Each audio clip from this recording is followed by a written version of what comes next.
పసిపాప మనసున్న ప్రతి మనిషిలోనూ పరమాత్ముడున్నాడని, వాడు పరిశుద్ధుడవుతాడని, గోళీల ఆటల్లో కొండంత సత్యం చాటావు ఓ సాయి, మమ్ము సాకావు మా సాయి.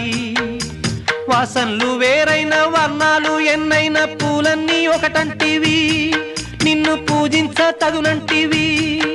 మా తడిలేని హృదయాల దయతోటి తడిపి కలుపుల్ని తీసేస్తివి, మాలో కలతల్ని మాపేస్తివి.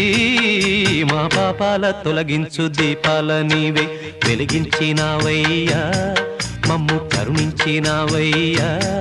జన్మ జన్మాల పుణ్యాల పంటల్లే నిన్ను దర్శించినామయ్యా, మేము తరించినామయ్యా.